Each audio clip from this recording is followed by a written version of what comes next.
जवाब देने की कोशिश में, बहरहाल उसमें उन्होंने उसको रेफ़र किया है कि मेरे वीलॉग को उन्होंने रेफ़र किया है कि ये क्लॉट्स आ कहाँ से रहे हैं। ज़्यादातर लोगों की तवज्जो इमरान खान की आँखों के ऊपर है, बीनाई के ऊपर है।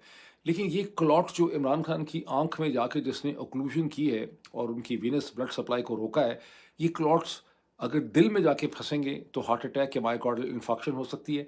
ये क्लॉट अगर ब्रेन में जाएँगे तो स्ट्रोक हो सकती है।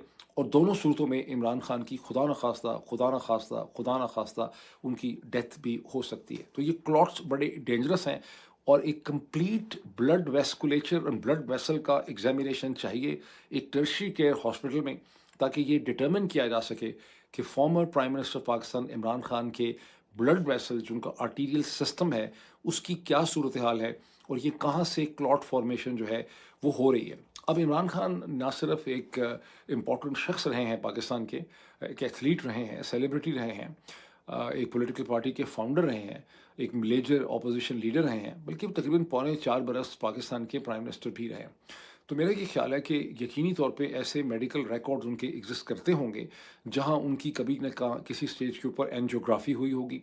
एंजियोग्राफी वो होती है जब एक डाई की मदद से आपकी दिल की शरेयानों की पिक्चर्स ली जाती हैं, और एंजियोग्राफी को ही अब वाइडर पूरे जिस्म का जो वेस्कुलेचर है, जो पूरा आर्टीरियल सिस्टम है, ब्लड वेसल्स का पूरा मैप है, उसकी भी एंजियोग्राफी हो सकती है। उसको आप एंजियोग्राम कहें, वेनोग्राम कहें, एंजियोग्राम कहें, या उसको आप कंप्यूटराइज्ड टोमोग्राफी सीटी स्कैन करें, या अल्ट्रासाउंड के ज़रिए करें, या मैग्नेटिक रेजोनेंस इमेजिंग करें, या मैग्नेटिक रेजोनेंस एंजियोग्राफी करें, कुछ ना कुछ उनका ज़रूर एग्जिस्ट करता होगा, जिसको इस स्टेज पे कंपेयर किया जा सकता है कि इस गुज़िश्ता ढाई बरस में, जब से वो जेल में हैं, उनके ब्लड वेसल्स की कॉन्फ़िगरेशन में और स्ट्रक्चर के अंदर क्या कोई बहुत ज़्यादा वाज़ेह फ़र्क पड़ा है?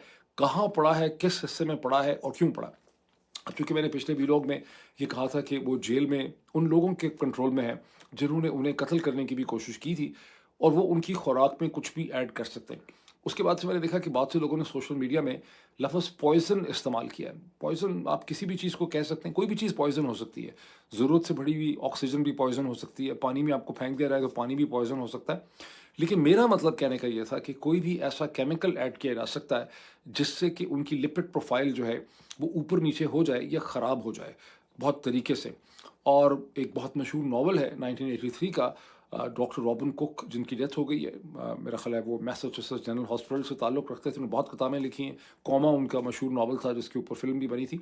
पर उनका एक नॉवल था 1983 में, गॉड प्लेयर, जिसमें एक कार्डियक सर्जन पागल हो जाता है, वो लोग अपने मरीज़ों को खुद मारता है, जिनको समझता है कि बेकार हैं, ये डायबिटिक है, इसकी उम्र ज़्यादा हो गई। तो वो उनकी जो आईवी लाइन होती है ग्लूकोज़ की, उसके अंदर पोटेशियम क्लोराइड KCl के इंजेक्शन लगा देता है। इसी तरह से आप किसी को भी इंसुलिन ओवरडोज़ से भी उसको आप मार सकते हैं।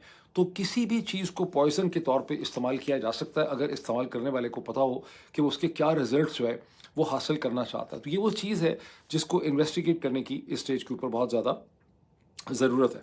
अब मैंने देखा है कि सोशल मीडिया पे बहुत से लोग जो हमेशा इनकलाब फ्रांस की बात करते रहे हैं, जो हमेशा कहते रहे हैं कि लोग करोड़ों की तादाद में निकल आएँगे तो फिर ये हो जाएगा, फिर वो हो जाएगा, अवाम की ताकत बहुत मैटर करती है। इस वक़्त बहुत से लोग फ्रस्ट्रेटेड हो गए हैं, गुस्से में, वो कह रहे हैं कि लोग बेगैरत हैं, लोग बुज़दिल हैं, लोग इस किस्म के हैं।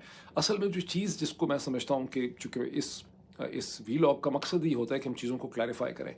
ये बेगैरती नहीं है, ये बुज़दिली भी नहीं है। ये एक्चुअली कमज़ोरी है। पाकिस्तान के जो लोग हैं, ख़ास करके पाकिस्तान का जो सबसे बड़ा सूबा पंजाब है, वो ज़हनी तौर पर बहुत ज़्यादा कमज़ोर हैं। वो माशी एतबार से भी बड़े कमज़ोर हैं। वो कल्चरली भी बड़े कमज़ोर हैं। उसकी मैं कुछ वजूहात आपको बताता हूँ कमज़ोर क्या हैं।